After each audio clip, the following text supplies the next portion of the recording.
esquema de las sesiones pues está abierto al ponente. Es decir, gracias, Curro, por esa presentación y gracias a vosotros por invitarnos y por tener esta posibilidad de venir aquí. Y vamos a hablar de el efecto que tiene la floración, inicialmente decíamos la floración masiva de naranjos y fresales en los polinizadores. Tal como ha dicho Curro, nuestro interés está en el efecto que tienen las especies exóticas y nosotros siempre hemos trabajado con comunidades de vegetación que están invadidas por una especie exótica en particular y, por ejemplo, el efecto que puedan tener en los polinizadores.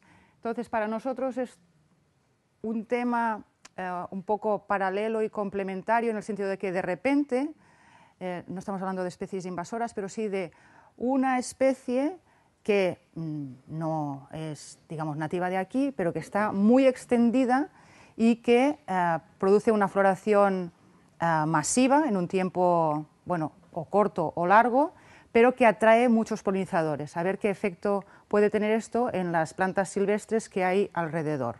Y estos son los principales cultivos, diría, de Andalucía y que tienen esta característica. Otros miembros del equipo más importantes que nosotros, porque nosotros venimos un poco aquí a contar lo que han hecho otros. En este proyecto los principales protagonistas han sido Juan Pedro González Varo, y casi todas las fotos son suyas, y Alejandro Trillo, que está haciendo la tesis. En concreto, Juan Pedro hizo los trabajos sobre los naranjos y Alejandro Trillo sobre los fresales, y ambos están ahora en Gran Bretaña de estancia. Bueno, Juanpe tiene una Marie Curie, o sea que va a estar 2 años. Otra gente que ha participado ha sido Javier Ortiz, a lo mejor alguno de vosotros lo conocéis, es una persona experta en la clasificación, en la taxonomía de abejas, y sin él hubiera sido imposible realizar ese trabajo. O sea, hay en España 2 o 3 personas que sepan identificar abejas, y si no hubiera sido imposible. Pablo González Moreno también está ahora en Gran Bretaña y él trabaja en ecología del paisaje. Luego tenemos a José Herrera, Ainhoa Magrac, Ignacio Bartomeus, que también de alguna manera han contribuido en las ideas, en los experimentos, en los muestreos de campo o en el análisis de los datos. O sea que nosotros venimos aquí a informaros sobre cosas en las cuales han participado mucha otra gente.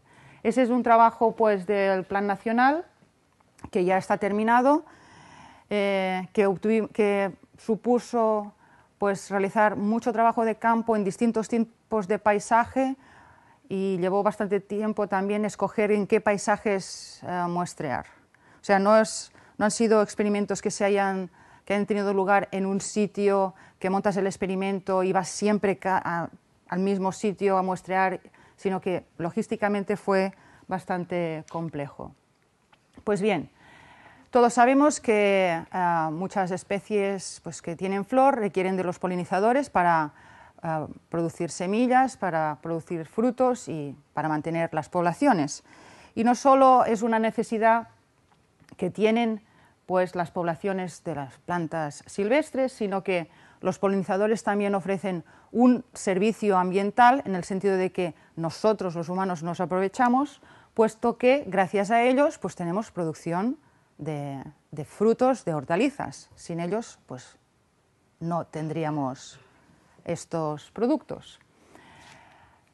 Y tal como se ve en esta gráfica, estos son datos de la FAO, a lo largo del tiempo, en los países desarrollados, esto en blanco serían cultivos que no requieren de polinización, pues han ido en disminución. En cambio, los cultivos que requieren de polinizadores, pues ha aumentado muchísimo. Y mayoritariamente aquí habría 2 tipos de cultivos de este tipo. Uno serían algunas especies como biocombustible, por ejemplo, y otros serían lo que les llamamos los frutos silvestres cultivados, la fresa, la frambuesa, los arándanos. O sea, hay una gran demanda de esos productos que luego ya os hablará más Ana. En cambio, en los países en vías de desarrollo, pues ambos tipos de cultivo ha habido una demanda, bueno, una producción cada vez más elevada, ¿vale? Entonces nos encontramos aquí que de alguna manera estás forzando a que necesitas muchos polinizadores, ¿de acuerdo? A la vez hay una pérdida de polinizadores. Estos serían datos para Holanda, para Bélgica, para Gran Bretaña. Esto sería, si comparamos dos periodos, los de 50 al 70 y del 70 al 90, ¿vale? Datos de abejorros, de otras abejas, de sírfidos y de mariposas. Este sería 0, queriendo decir que no ha habido ni pérdida ni ganancia, pero lo que vemos es que casi todos los valores están por debajo para todos los polinizadores, o sea que ha habido una disminución en 20 años de el cambio de tanto por ciento en su riqueza. Eso es a nivel del país, ¿de acuerdo? O sea que claramente hay una pérdida de polinizadores, no tanto en Gran Bretaña, ¿vale? Pero para muchos, sobre todo para abejorros, fijaros aquí, los abejorros pues ha habido en estos 20 años pues una disminución, o sea que podemos decir que hay una pérdida de riqueza de polinizadores, ¿de acuerdo? ¿Cuáles son estos factores que han disminuido la pérdida de polinizadores? Pues el cambio climático, cambios climáticos que puede haber, la alteración del hábitat, la perturbación y en general, bueno, la alteración del hábitat aquí también podríamos incluir de alguna manera, bueno, lo que es la agricultura intensiva, la presencia de patógenos y parásitos y también las invasiones biológicas. Y hoy nos centraremos en el efecto que puede tener una agricultura que es intensiva y además extensiva, o sea, intensiva en el sentido de los insumos que necesitas para producir esa cosecha y además extensiva porque se extienden bastante en el territorio. ¿Cuáles son estos impactos que pueda tener la agricultura intensiva en los polinizadores? Pues algunos podrían ser estos. Pues de repente, pues como cambias el hábitat, tienes una disminución de los recursos florales y para la nidificación. O sea, no dejas un hábitat pues, natural con sus flores, etcétera, deja de ser un recurso para el polen y para el néctar y además, muy importante, para la nidificación, ¿vale? Luego, bueno, ya conocida, intoxicación por pesticidas que puede llevar pues, a la muerte de esos polinizadores. Luego, puede darse también una competencia por polinizadores que se sienten atraídos por el cultivo y las plantas silvestres. Y en particular, una competencia entre los polinizadores manejados y los polinizadores silvestres, porque todos esos cultivos lo que utilizan son abejas de la miel y ya más modernamente también abejorros que se comercializan, o sea, se producen en granjas, como si dijéramos, los ponen en los cultivos y nosotros estamos interesados precisamente en ver qué ocurre, si hay realmente esta competencia. Cuando hablamos de cultivos de floración masiva, estos serían algunos ejemplos. Quizá lo más estudiado ha sido los cultivos de colza. Hay muchos estudios realizados en Centro Europa, nosotros hemos participado también en ellos. Esto sería un cultivo estos son cultivos de flor en Holanda, para poner un ejemplo. Esto sería alfalfa y estos serían girasoles. Nos estamos refiriendo pues, a estos paisajes que muchas veces vemos, ¿no? Y lo que nos estamos preguntando es si hay un vertido de polinizadores desde un hábitat hacia el otro. Aquí, por ejemplo, tenéis distintas... Imaginaros que esto es un paisaje y que tenemos pues 4 hábitats distintos. Pues puede que en el espacio, es decir, de uno a otro o a lo largo del tiempo también, pues haya un vertido de polinizadores desde un lado hacia otro, desde un hábitat hacia otro. Y eso es lo que estamos estudiando. Ya he dicho, pues nosotros nos hemos enfocado en el cultivo del naranjo, que no está tanto alrededor de Doñana, pero más en la zona de Lepe, y es muy extensivo también, y en el cultivo de la fresa, y en este caso, además, porque estamos hablando no solo del efecto que pueda tener esta floración en sí, sino del efecto que tiene el que se utilizan abejorros que se ponen en los invernaderos. Y lo que estamos interesados es, bueno, tenemos una matriz de paisaje agrícola y ver qué sucede en estas pequeñas islas de vegetación que se encuentran muchas veces pues rodeadas totalmente del cultivo. Yo os voy a hablar del caso del naranjo. En el caso del naranjo, pues aquí tenéis un campo muy bonito, que huele mucho a azahar y atrae a polinizadores. Inicialmente pensábamos que atraía a muchos polinizadores y no sabíamos siquiera cuál era esta diversidad de polinizadores, y que están adyacentes a pinares con un sotobosque muy rico de especies que atraen a polinizadores, ¿no? Especies pues, que son de la familia de las asteráceas, cistáceas, labiadas o fabáceas, ¿vale? Bueno, esto. Entonces, para que veáis cómo es la fenología, la floración del naranjo es más o menos en abril, pero la primavera podemos decir que va de marzo hasta mayo, depende de las lluvias, de si antes el verano empieza antes, pero digamos que en estos sotobosques, en esta vegetación arbustiva, pues bueno, hay especies durante todo este periodo. A ver, para que os hagáis una idea, durante la flor del azahar, pues nos encontramos con 65 especies en total, en todos los paisajes que hemos mostrado. En cada parcela podemos decir que hay de 7 a 17 especies, pues Alcistus albifolius, Montpelliensis, Genista hirsuta, la lavándula estoechas, esto sería en abril. Y después, cuando ya termina la flor de azahar, ¿no? Ya cuando ya tenemos las naranjitas pequeñitas, pues en estos sotobosques aún hay flores. Tenemos pues el Leodontodon, Andriala, bueno, la lavándula continúa, luego tenemos el Cistus crispus, que no lo teníamos antes, pero también en total, pues en todos los paisajes más o menos, pues un total de unas 50 especies. O sea, aquí hay más especies en general que aquí. ¿De acuerdo?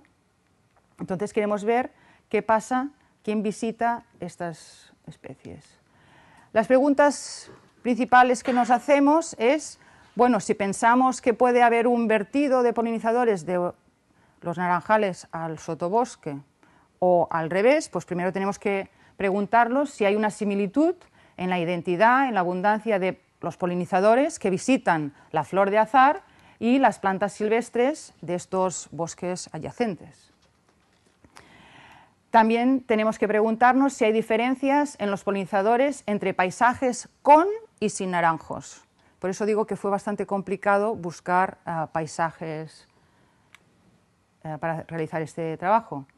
Y tercera, pues si hay efectivamente un vertido de polinizadores desde los cultivos hacia el sotobosque o al revés.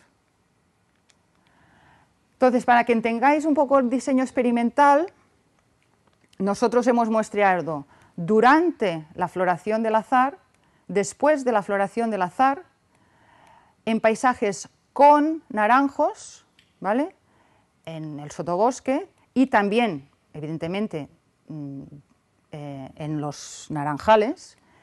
Y luego hemos tenido otros paisajes sin naranjos, donde también hemos muestreado durante la floración del azahar, pero estaban apartados, y después de la floración del azahar. Eso parece un poco complejo, pero es la manera de hacerlo. Aquí tenéis, por ejemplo, un paisaje con naranjo, entonces aquí es donde nosotros muestrearíamos, ¿vale? Y está pues rodeado de naranjos. Y este sería un paisaje sin naranjo, donde la matriz normalmente o son olivos o son cereales, ¿vale? Entonces aquí, por ejemplo, muestrearíamos aquí, ¿de acuerdo? A ver, para que tengáis una idea, estos serían paisajes con naranjo, y el naranjo serían todas esas manchas naranjas, y nuestro punto de muestreo sería estos serían 2 kilómetros de radio, ¿vale? Este sería otro punto de muestreo, y veis aquí pues, que hay mucho más naranjo, y sin naranjo pues sería aquí este, que hay un poquito, pero está bastante apartado. Aquí creo que no hay, yo no veo nada, no hay, es que hay mucha luz ahí delante, pero bueno. Luego aquí mostraríamos sin naranjo y este sería otro, para que os hagáis una idea, ¿no? Las diferencias entre los dos tipos de paisaje, pues el recubrimiento de naranjos en las zonas donde hay naranjos es 16 veces mayor, y lo que tenemos que ver es que, bueno, como que no es un experimento donde nosotros podamos hacer los tratamientos, que la única diferencia potencial que hay entre paisajes sea que haya más naranjo que menos, ¿vale? Entonces, bueno, ahora me quedo, bueno, ahora está bien, ahora mejor, sí. Entonces, lo que tenemos que asegurarnos es que los paisajes de estudio tengan la misma cobertura de área natural, ¿de acuerdo? Bueno, esto es área natural, es que esto no he podido cambiarlo porque está en inglés y no he podido modificarla. Esto es semi-natural habitat, ¿vale? Entonces, no hay diferencias entre los dos tipos de paisaje en la cantidad de hábitat natural que tienen, únicamente en la cantidad de naranjal. Estos son los paisajes, teníamos 8, estos serían sin naranjo, y veis pues que solo hay 3 que tengan un poquito de naranjo, y estos serían las áreas, los paisajes con naranjo, pues hay pues una media de un 35% de la cobertura, pero en cambio veis de paisaje de cubierta natural, pues no hay diferencias. Aquí tenemos un 11% y aquí un 13%, en cambio naranjo 2%, 35%. O sea, fue difícil realmente buscar esta pauta. Entonces lo que hemos hecho, esto, bueno, repito, ya sabes, muestrear, hacer transectos donde mirábamos la interacción planta-polinizador en estos espacios, o en este de aquí, y también a la vez en el naranjal. Hacíamos un transecto muy en la zona borde y un transecto más en el interior, y lo mismo en los naranjales, uno en la zona borde con la zona de cotono con el bosque y otro más en el interior. Y aquí pues lo mismo. Vale, esto es la riqueza de polinizadores en los espacios naturales y en el naranjal. Sencillo de ver, en el naranjal casi todo es abeja de la miel, casi todo abeja de la miel. Solo encontramos 6 abejas solitarias, 7 sírfidos, 2 mariposas, 2 especies de mariposa y 2 de coleópteros, pero en su mayoría es abeja de la miel. En cambio, en estos espacios, pues hay también mucha abeja de la miel, pero encontramos hasta en total 120 especies solitarias, que digo que sin Javier Ortiz hubiera sido imposible identificarlas, ¿vale? Un total de 120 especies. En cuanto a los sírfidos, pues también una cincuentena, digamos, de polinizadores que son dípteros, algunas mariposas y también coleópteros, pues bueno, unos tantos. Pero lo importante señalar es que en cualquier caso solo comparten la abeja de la miel y algunas abejas, que son muy insignificantes. O sea, eso es lo que visitan los naranjos. Casi todo son abejas de la miel y un poquito de alguna otra cosa en cuanto al número de visitas. Y ahora vamos a ver cuál es la variación en el tiempo, o sea, durante la flor del azar y después en paisajes con y sin naranjos. Esto es un poco complicado, ya lo sé, pero iremos despacito. Aquí tenemos lo que sería el espacio natural, aquí sería el naranjo, y aquí sería también el espacio natural, pero esto sería, sí, vale, sin naranjos y con naranjos, ¿vale? En el caso de los sírfidos, que son dípteros, no hay unas grandes diferencias en la riqueza, o sea, estamos hablando ahora de los paisajes sin naranjo, no hay una gran diferencia entre estos dos periodos, ¿vale? No hay una disminución, pero esto corresponde a las distintas especies en flor que hay, ¿vale? Estos serían las visitas en el naranjo, ¿vale? Y lo que es relevante aquí mostrar es que en los espacios naturales que están con naranjo no hay diferencias entre lo que pasa durante la floración y después de la floración, ¿de acuerdo? ¿Se entiende esto? O sea, para el caso de los sírfidos no hay ningún efecto, que tenga naranjos o que no tenga naranjos en las zonas adyacentes. En el caso de las abejas es un poco más complicado. Vayamos primero a los paisajes sin naranjo. En oscuro es la abeja de la miel y en gris son las otras abejas solitarias. Por tanto, estas diferencias entre el durante y el después corresponden a la fenología, el que en abril tengas unas especies de planta y en mayo, cuando vuelvas a muestrear, tienes otras especies de planta. Estos serían, nos podemos fijar solo en esta de aquí arriba, estos serían el número de abejas que vemos por transecto y vemos que mayoritariamente son abejas de la miel, pero también hay bastantes de las otras abejas, de abejas solitarias, y que a lo largo, digamos que la primavera va avanzando, pues va habiendo una disminución de abejas de la miel, incluso un aumento de abejas solitarias. Se ve muy bien aquí que son frecuencias y por tanto valores relativos, es que, bueno, tienes a lo largo de la primavera una disminución de la abeja de la miel, pero un aumento de las abejas solitarias. Esos son los paisajes no influenciados por el azar, ¿de acuerdo? ¿Qué pasa en los naranjos? En los naranjos, fijaros que esta barra está cortada, o sea, durante la floración hay una gran atracción de abejas de la miel, muy poquitas abejas solitarias, que ya hemos dicho que eran 6, ¿vale? Pero que esto es un orden de magnitud, o sea, es que estás en estos campos y las escuchas, o sea, escuchas a las abejas aquí, ¿vale? ¿Y qué pasa en estos bosques adyacentes? Durante la floración, pues también hay abejas de la miel y también hay abejas solitarias, pero lo que es relevante es que cuando termina la floración hay un aumento de estas abejas de la miel, pero en cambio las abejas solitarias tampoco se ven tan afectadas, ¿vale? O sea que el impacto o el efecto que pueda darse se da después, cuando aquí termina la floración y se mueven hacia las zonas de al lado.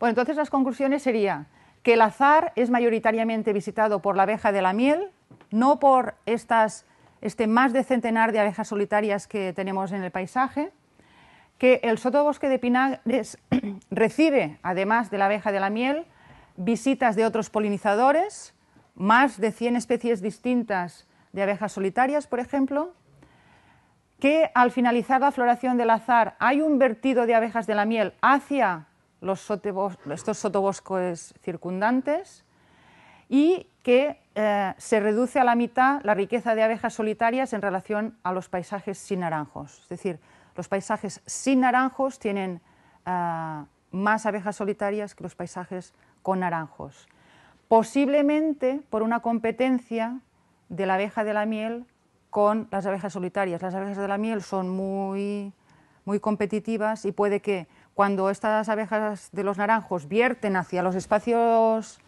adyacentes, pues las abejas solitarias acudan menos. Bien, y eso es todo. Decir que lo que estamos haciendo ahora es que hemos realizado trabajos pues para ver si varía la abundancia de abejas, si varía su riqueza, pero lo que estamos interesados es ver si ya que estas abundancias varían y esas riquezas varían, ¿qué efecto tiene esto en toda la red? Por ejemplo, fijaros aquí una red donde estos serían polinizadores, especies de polinizadores, y estos serían especies de plantas. Pues tenéis la abeja de la miel, que es una especie muy generalista y que pues aquí visita a 5 especies, ¿vale? Y que es muy abundante, o sea, la barrita esta sería la abundancia indica. Y en cambio, en esta otra red, por ejemplo, esto sería durante y el después, pues aquí tenéis que deja de ser abundante, hay mucha más diversidad y eso también tiene consecuencias en lo que todas las demás puedan visitar. Ahora estamos analizando todo esto. Bueno, y muchas gracias y bueno, si tenéis preguntas y luego Ana pues os explicará cuál es la historia con los campos de fresa.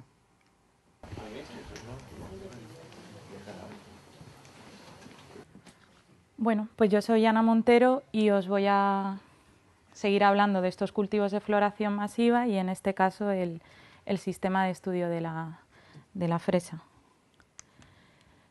Esto ya lo ha contado Montse, así que voy a pasar rápido por lo que es el marco conceptual en el que nos movemos y lo que nos motivó a plantear este proyecto.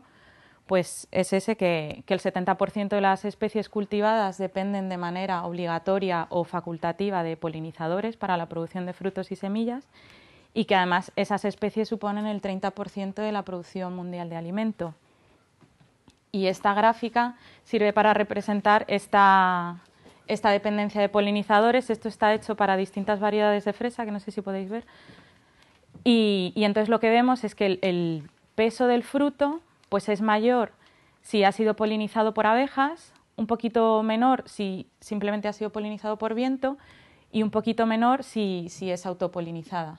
Entonces, este mismo patrón más o menos marcado es el que encontramos en este 70% de especies cultivadas.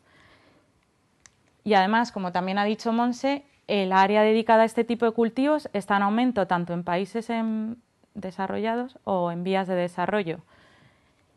Y si a esto le sumamos la pérdida de polinizadores que también hemos visto, pues ¿qué sucede? Que los agricultores en sus campos, pues para asegurarse que tienen ese servicio de polinización, pues añaden a lo que más estamos acostumbrados es a colmenas de abeja de la miel, pero también añaden abejorros, que esto es una cosa un poco más reciente, ya de la década de los 80, de los 90.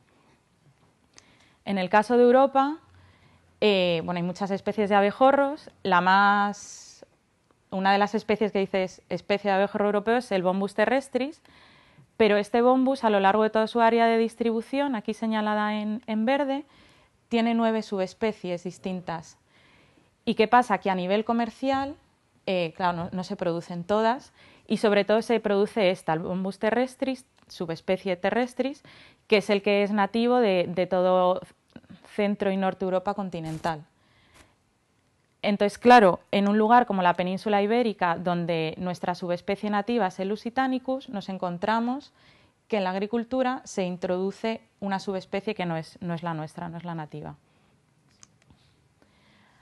Entonces, si ponemos todo esto junto, decimos, bueno, entonces estos cultivos de floración masiva en los que se añaden polinizadores manejados, ¿qué efecto tienen en los polinizadores silvestres? Y la respuesta no está tan clara porque suceden varias cosas.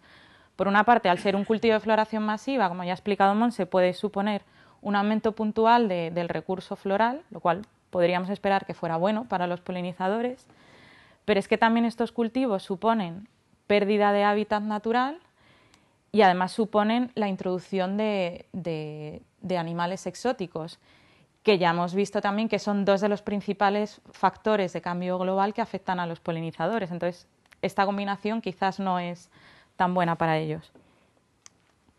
Así que dentro de este marco, pues lo que queremos ver con el proyecto Flormas es qué sucede dentro de estos cultivos, qué sucede en las zonas naturales adyacentes y cuál es la relación, ¿no?, entre lo que está sucediendo dentro y fuera. Así, para dentro de los cultivos nos hacemos preguntas como si esto afecta, si la adición de polinizadores afecta a la cantidad y a la calidad de frutos, y en las áreas seminaturales adyacentes, pues lo que nos preguntamos es si esto afecta a las poblaciones de abejorros nativos, desde el punto de vista de su abundancia, de su actividad de forrajeo, incluso de salud por la transmisión de patógenos. Todas estas preguntas son las que aborda Alejandro Trillo en su tesis y que es quien realmente debería estar dando esta charla, pero como ha dicho Montse, pues justo ahora se encuentra de estancia en Inglaterra precisamente trabajando con esto, está haciendo los análisis de patógenos, pero bueno, aquí tenéis su contacto y y supongo que cuando esté más cerca de finalizar su tesis y de resultados, pues estará encantado de venir y contarlos. Entonces, para abordar estas preguntas, ¿por qué era tan interesante este área de estudio, esta que se encuentra en la provincia de Huelva, entre el Parque Nacional y la ciudad de Huelva, más o menos? Pues es un área muy interesante porque España es el segundo productor mundial de fresa y el primer exportador mundial. Y el 90% de la producción española viene de la provincia de Huelva, viene de aquí. Y como bien conocéis este paisaje, pues se trata de un paisaje donde la vegetación seminatural que queda son pinares con un sotobosque pues, rico en distintas especies de cistáceas, de fabáceas, también de labiadas. Y en esta matriz de pinar pues nos encontramos extensiones de invernadero, la mayoría de fresa, pero también de frambuesa y de arándano, donde los agricultores pues introducen colmenas de abejorros. Y este sistema tiene una característica estacional que es muy importante para entenderlo, y es que la característica de la producción de fresa aquí en España es que se adelantan a la producción. Entonces, en invierno, de aquí ya están saliendo fresas, que son precisamente las que tienen mayor valor en el mercado.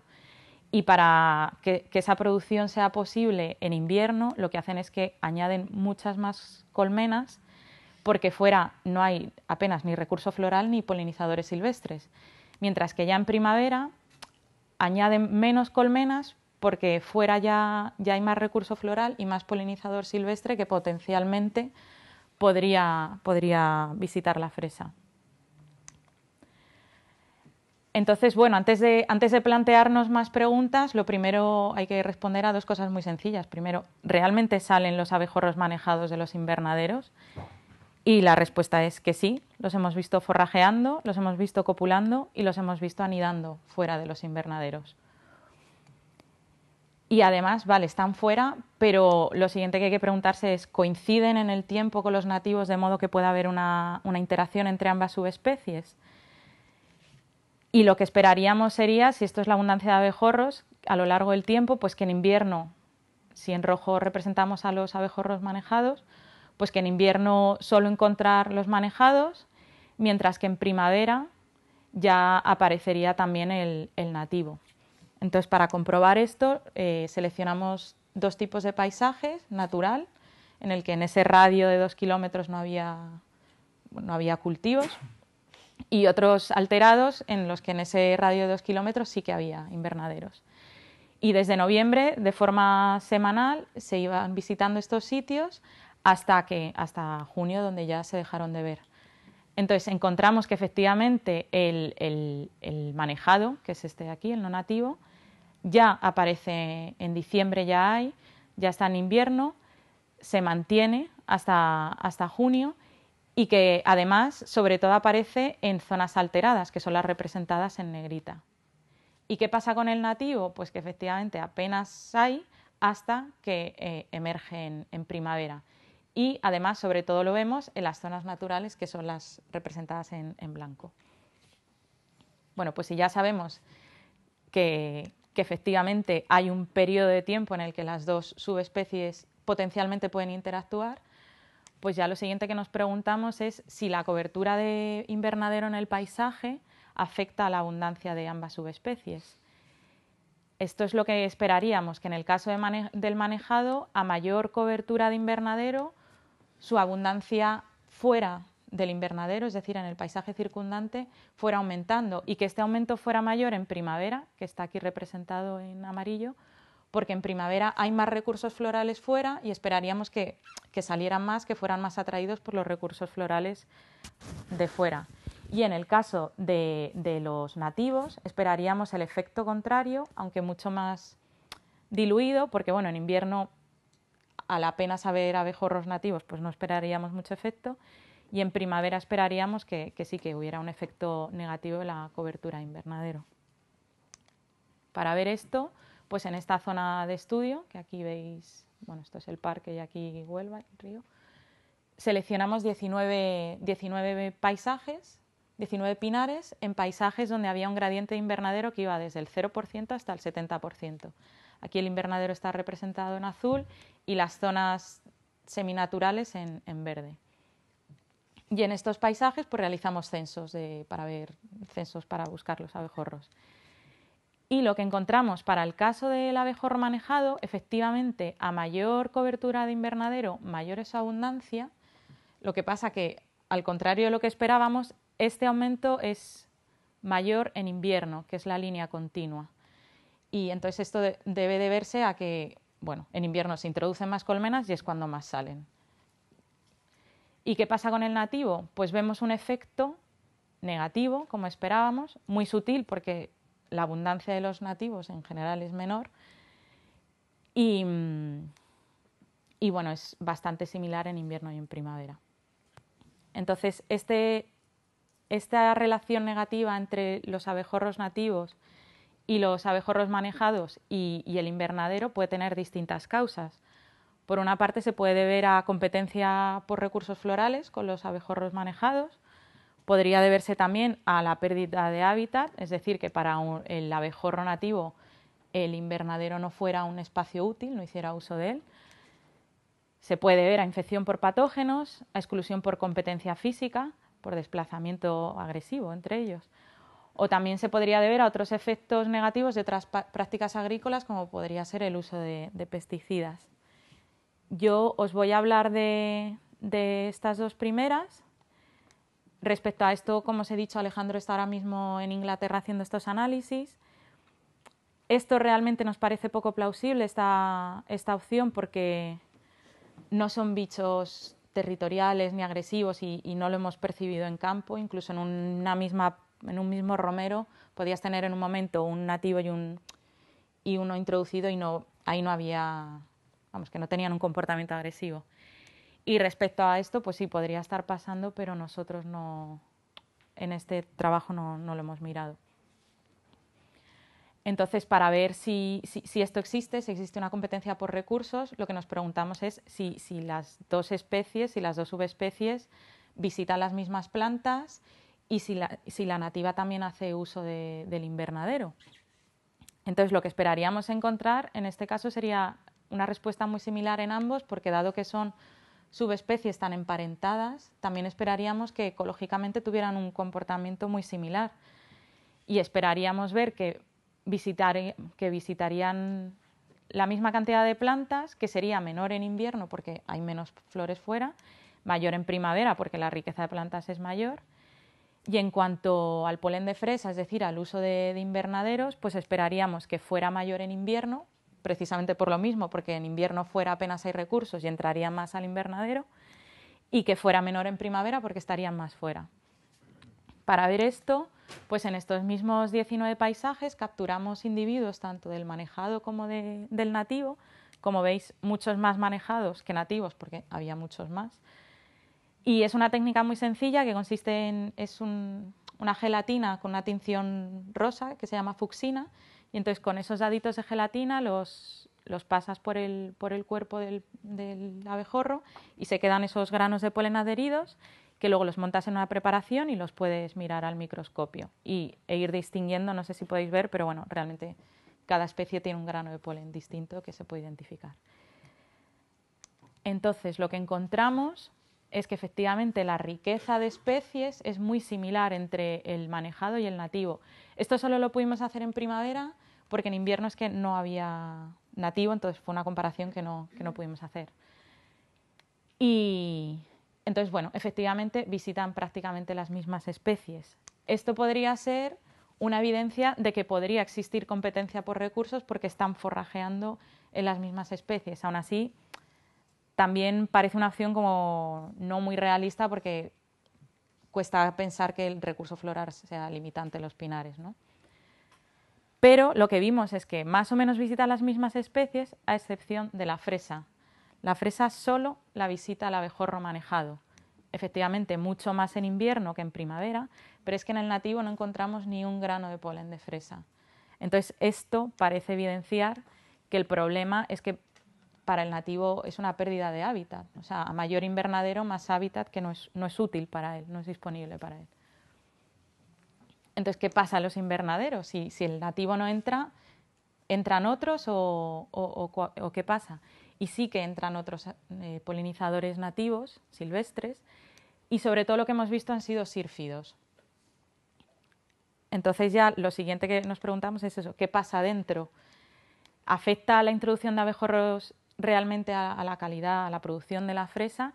¿Y el paisaje circundante tiene también algún efecto, precisamente por ese vertido de polinizadores silvestres que parece que están entrando en el invernadero?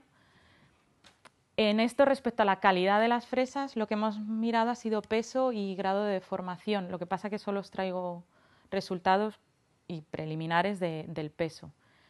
Entonces, para el peso, ¿qué esperaríamos? Pues que si en rojo representamos invernaderos con polinizadores, con colmenas, pues esperaríamos que ese peso fuera mayor donde se han introducido colmenas que en invernaderos donde no se han introducido colmenas. Y si tenemos en cuenta el paisaje, pues lo que esperaríamos es que a mayor cantidad de paisaje natural, que en este caso es el pinar, que ese peso fuera aumentando y que ese aumento se diera más en primavera porque habría más polinizadores fuera que podrían estar entrando. Y para esto pues elegimos, no sé si se ve bien, pero fueron 12 invernaderos también en este área de estudio, invernaderos que se encontraban esta vez en un gradiente de pinar del 0 al 70%. Y en cada uno de estos invernaderos hicimos 2 tratamientos, uno con colmena y otro sin colmena en invierno, y lo mismo para primavera. Y en cada uno de estos, después de cada uno de estos tratamientos recogíamos fresas y las pesábamos. Y entonces lo que encontramos es bastante curioso. Os digo, todo esto son resultados muy preliminares, pero lo que vemos es que el peso de la fresa es mayor en invierno que en primavera, independientemente de que se introdujeran colmenas o no. Como vemos, esto para el caso de las deformaciones, que parece que sí que hay un efecto en primavera, que son menores cuando se introducen colmenas, pero de esto es el único resultado que tengo. Pero si a esto le añadimos el paisaje, qué pasa en función del paisaje, también es interesante el resultado, porque si en rojo representamos zonas con colmena y en verde las que son sin colmena, vemos que efectivamente en zonas donde el área natural es pequeña, el introducir colmenas sí que supone un aumento del peso. Aquí las fresas parece que tienen un peso un poquito mayor, pero a medida que aumenta el área natural, lo que está relacionado con un mayor peso de la fruta es precisamente eso. A mayor área natural, las frutas tienen mayor peso, y independientemente de las colmenas. Y esto sucede en invierno y de una forma un poquito más marcada en primavera. Entonces, bueno, hasta ahora estos son los resultados preliminares que tenemos de este trabajo. Y nada, para recordar algunas conclusiones rápidas, que son, en primer lugar, que efectivamente los abejorros manejados vierten a los pinares circundantes, que el abejorro manejado es más abundante y está presente durante más tiempo que el nativo, con el que coexiste en primavera principalmente, que la abundancia del abejorro manejado en los pinares aumenta con la cobertura de invernadero y es sobre todo en invierno, que es cuando más colmenas se introducen. Sin embargo, la abundancia del abejorro nativo disminuye con la cobertura del invernadero y probablemente sea por una cuestión de pérdida de hábitat, porque no hacen uso del invernadero. Y que la introducción de colmenas en los invernaderos no parece aumentar el peso de las fresas, salvo en invernaderos con poca cobertura natural alrededor. El peso de la fresa parece aumentar con la cobertura natural que hay en el paisaje circundante. Y nada, y bueno, ya acabo. Monse ha nombrado a toda la gente del equipo que hemos participado en esto, pero bueno, esto conlleva muchísimo trabajo de campo y también ha habido técnicos de la estación biológica y voluntarios que nos han ayudado con todo este trabajo de campo. Y nada, pues ya está. Aquí están los contactos, bueno, el de Monse y el mío, pero también el de Alejandro, que es el implicado en este proyecto. Y nada más. Pues nada, muchísimas gracias.